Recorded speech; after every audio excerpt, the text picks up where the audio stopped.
Today's video is brought to you by Squarespace. Continuing on with our Zord series, we have made it to Power Rangers in Space. This is one that I have been looking forward to covering for a while, as it's extremely different to everything else we have done so far. So let's get into it.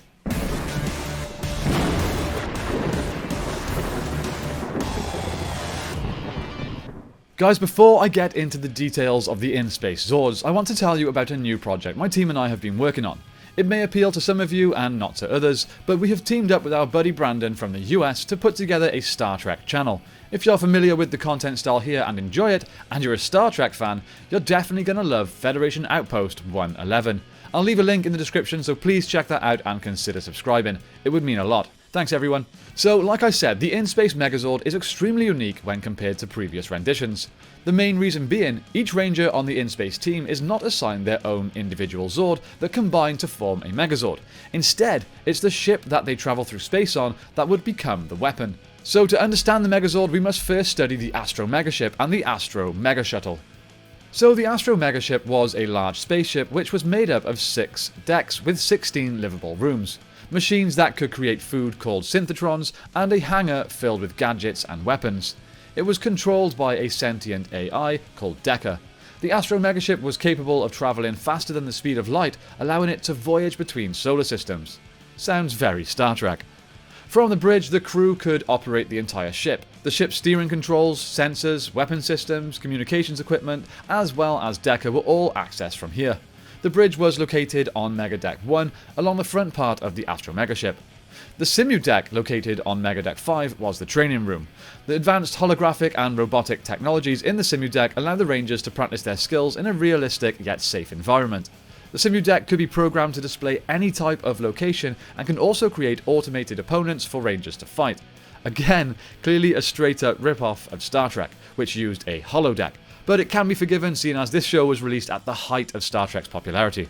The ship itself was quite the formidable weapon. It had shields and 2 double-barreled laser turrets. Although Decker would normally handle the firing of these weapons, they could also be manually controlled.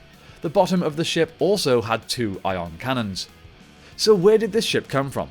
Well, as with most things in this era, it was created by Zordon and Alpha on Eltar. It came into the possession of Andros and served as his base of operations during his battle against the United Alliance of Evil. Looking back to the end of Power Rangers Turbo, the Ranger team leave Earth to chase Divatox when she leaves Earth after destroying the power chamber.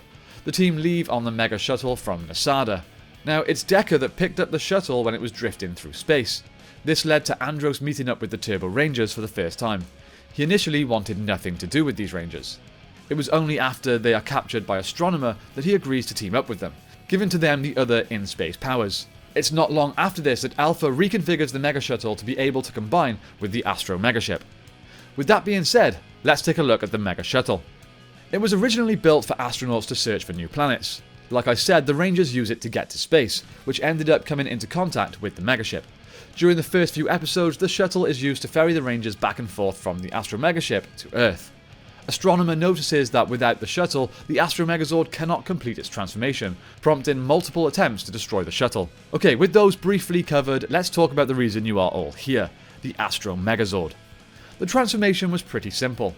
The ship just opens up and reshapes itself, being joined by the shuttle to form a bridge on its head. The Zord had 2 main weapons.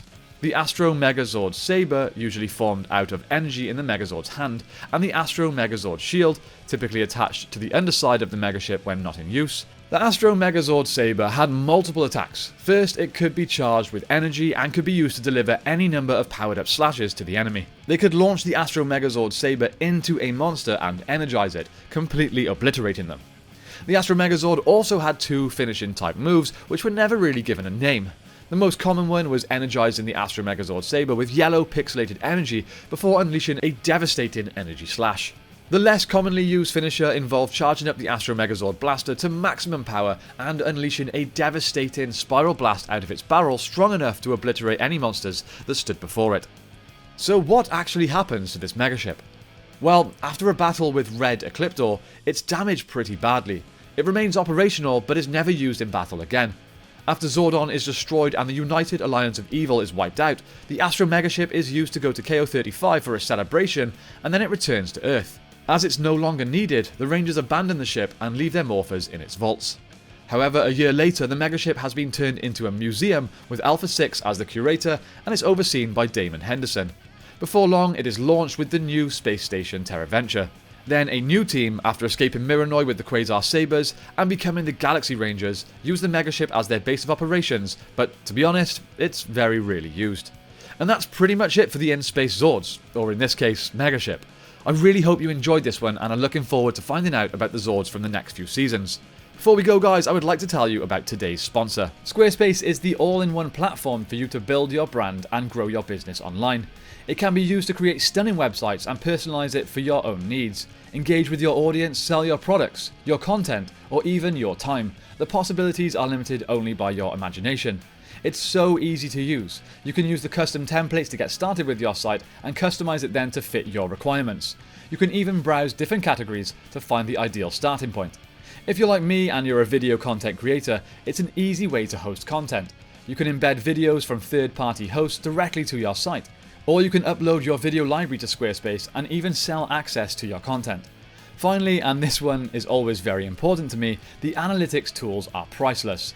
Being able to learn where your site visits and sales are coming from and analyze which channels are most effective. Improve your website and build a marketing strategy based on your top keywords or most popular products and content. So valuable and again, so easy to use. Head to squarespace.com for a free trial, and when you're ready to launch, head to squarespace.com/the Sixth Ranger for 10% off your first purchase of a website or domain using the code the Sixth Ranger. Thanks again to Squarespace for sponsoring this video. And that's it from me today, my friends. Thank you all so much for watching. Don't forget to like and subscribe. We are so close to that goal of 100,000 subscribers. So if you haven't hit that big red subscribe button, please do. Don't forget about Federation Outpost if you're a Star Trek fan as well. Thanks everyone for your continued support. I hope you have a great day. May the power protect you, and I will see you next time on the Sixth Ranger.